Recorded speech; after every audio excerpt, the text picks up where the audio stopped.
The World According to Humphrey, Chapter 13. Thanks, but no thanks. Since Mrs. Brisbane didn't say a word to me on the drive home, I had time to reflect on the last few months. I had not had a bad experience with any of the families I had visited.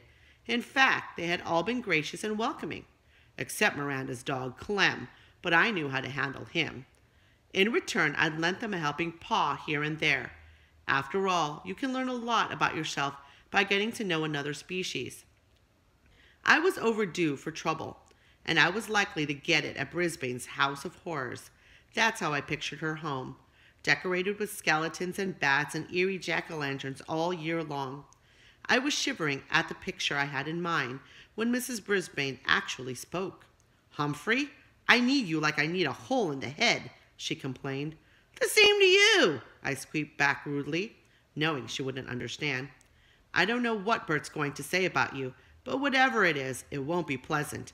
Nothing he says is lately," she continued. "Bert? Who's Bert?" Then I realized it must be her husband, the one who's sick. Well, I was certainly not looking forward to meeting him based on what I just heard. "It won't be much of a Thanksgiving," she said. "We don't have much to be thankful for this year, but I'll try." "Good for you," I squeaked. She almost smiled. "Thanks for the support." The Brisbane house was yellow with white shutters and lots of big trees. Colored leaves covered the front yard. "And on top of everything else, I have to rake," Mrs. Brisbane said through gritted teeth. Inside, the house was surprisingly cozy. Not a skeleton or bat in sight. Lots of pretty pictures on the walls and some big yellow flowers in a vase on the table. "Bert, I'm home," Mrs. Brisbane called out. A few seconds later, an old man rolled into the room in a wheelchair. His gray hair was uncombed and stuck out in places it shouldn't. His chin was covered with gray stubble, and he wore very wrinkled tan pajamas. His expression was so sour, he looked as if he'd just drunk a glass of vinegar. Mrs. Brisbane set my cage on the low coffee table. "We have a guest for the weekend." I could tell she was trying hard to sound cheery. "His name is Humphrey." Mr. Brisbane sneered. "This is unacceptable. For the little pay you get, that school can't force you to spend your weekend babysitting a rat." I bit my tongue to keep from saying something unsqueakably bad. "They're not forcing me," argued Mrs. Brisbane. "It's just that no one else could do it. Let's not make a mountain out of a molehill." Pardon me, but I resented being called a molehill almost as much as being called a rat. Mrs. Brisbane quickly changed the subject. "I thought you were going to get dressed today." "Why should I?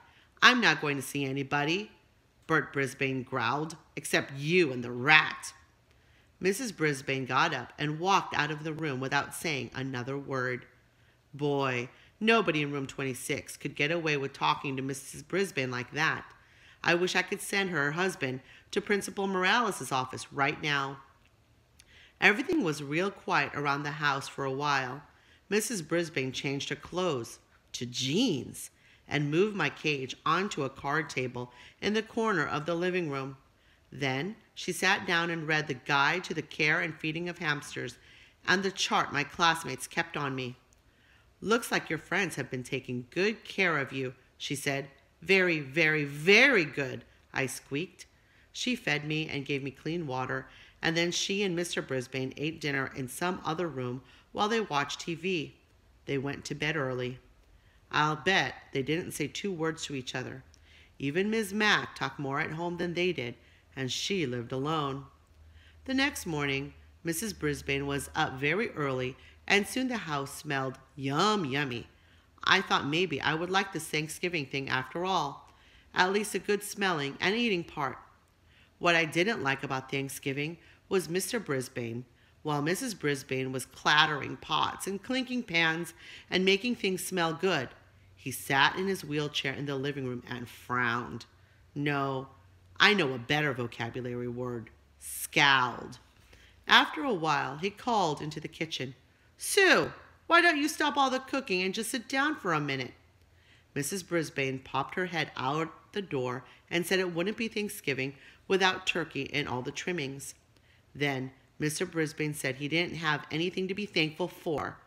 Mrs. Brisbane went back in the kitchen and banged around some pots and pans again.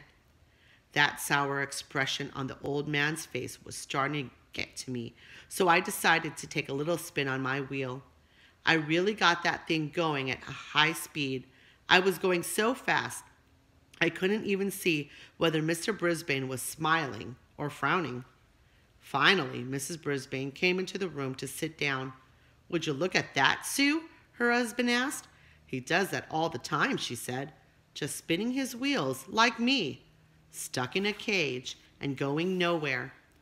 Mr. Brisbane's voice was so grim, I stopped spinning. Whew! I was a little dizzy. "You're wrong, Bert," said Mrs. Brisbane. "Humphrey's not stuck. He goes everywhere. Every weekend he goes to another house. He eats different foods. He gets out of the cage and runs through mazes. He runs and jumps and climbs. You're the one spinning your wheels and going nowhere. You're stuck in a cage, but it's a cage you made." Well, you could have knocked me over with a feather when I heard Mrs. Brisbane talk that way. Mr. Brisbane was surprised too. "Do you think I wanted that car to hit me? Do you think that was my choice?" he asked. "Of course not, Bert. I'm so grateful you lived through it. That's the point. You're alive, but you sure don't act like it." With that, Mrs. Brisbane got up and went back into the kitchen. Meanwhile, Mr. Brisbane scowled and frowned and glared at me.